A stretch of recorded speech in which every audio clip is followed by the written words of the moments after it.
आज हम ग्रेटर नेपाल के बारे में बात करने वाले हैं और साथ में इंडिया के बारे में भी बात करने वाले हैं। इन दिनों में एक आम सी खबर जो है ना काफी बार बार चल रही है और ये नेपाल और इंडिया के बॉर्डर के मामले में बात चल रही है, तो हम इसके बारे में भी बात करेंगे और साथ में ग्रेटर नेपाल के बारे में भी बात करेंगे कि किस तरीके से इंडिया के लोग ग्रेटर नेपाल के बारे में प्रोपेगेंडा करते जा रहे हैं। तो चलिए आज की वीडियो को करते शुरू और आपको बताते हैं नेपाल इंडिया के बॉर्डर का इशू और साथ में ग्रेटर नेपाल के बारे में कुछ अहम खबरें जो इंडियन मीडिया और इंडिया स्टैंप पे ग्रेटर नेपाल के मामले में प्रोपेगेंडा फैलाते हुए जा रहा है। तो चलिए आज की वीडियो को करते शुरू करने से पहले आपसे गुजारिश है कि वीडियो को लाइक करें, शेयर करें, चैनल को लाजमी सब्सक्राइब करें। देखिए इन दिनों में जो एक आम खबर से चल रही है ग्रेटर नेपाल के बारे में चल रही है और ग्रेटर नेपाल की खबर इसीलिए चल रही है और जब से बालिन शाह ने अपने ऑफिस में ग्रेटर नेपाल का मैप लगाया तब से ये मामला काफी ज्यादा गंभीर होता हुआ जा रहा है। तो इस मामले में जब इंडियन मीडिया ने अपनी राय का अपनी मौक़िफ़ का इख्तियार किया तो उन्होंने ये बात की कि यार बालिन शाह जो कैसे पर्सन है जो कि सिर्फ इंटरनेशनल और नेशनल तौर पे अपना नाम बना ले कि इन्होंने ये मैप लगाया, ना कि इनकी कोई इंटेंशन थी, ना तो कोई इनकी कोई ऐसा मकसद था कि हम ग्रेटर नेपाल को हासिल करेंगे। सिर्फ और सिर्फ अपना नाम बनाने के लिए ग्रेटर नेपाल का मैप इन्होंने लगाया अपने ऑफिस में। फिर उसके बाद काफी कंट्रोवर्सी हुई ग्रेटर नेपाल और अखंड भारत के बारे में, फिर नेपाल की अपनी जमीनों के बारे में बात हुई। यहाँ पे जो अहम खबर इस टाइम पे आ रही है तो वो ये आ रही है,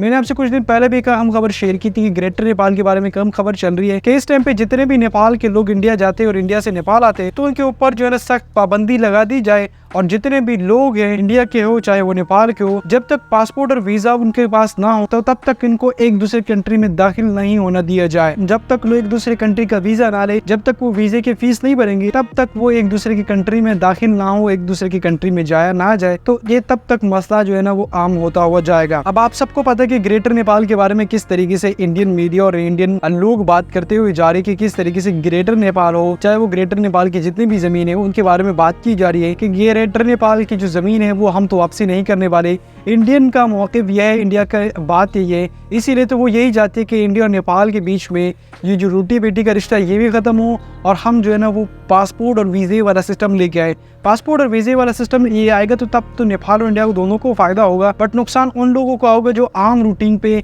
इंडिया से नेपाल जाते और इंडिया से नेपाल आते हैं, नेपाल से इंडिया जाते, जो डेली लोग कमाने वाले हैं, क्योंकि डेली लोग नेपाल से इंडिया जाते हैं, इंडिया से नेपाल आते हैं या हफ्ते में एक बार काम करते हैं, तो ये उन लोगों के नुकसान का बाइस पड़ेगा। क्योंकि अगर आप वीज़ा और पासपोर्ट ले लेते हो तो अगर आप मल्टीपल टाइम एंट्री के लिए भी वीज़ा लेते हैं, इंडिया का लेते हो या नेपाल का लेते हो, तो आपको काफ़ी ज़्यादा अमाउंट देनी पड़ेगी और वो अमाउंट जो है वो आपकी जो नॉर्मल सैलरी है, जो नॉर्मल आपकी अमाउंट है उससे काफ़ी ज़्यादा पड़ेगी। तो एक तो ग्रेटर नेपाल की जो ज़मीन है वो इसके ऊपर कब्जा तो बोल दिया है इंडिया ने और इंडिया नहीं दे रही। बॉर्डर के ऊपर ऐसे मामला हो जाते हैं कि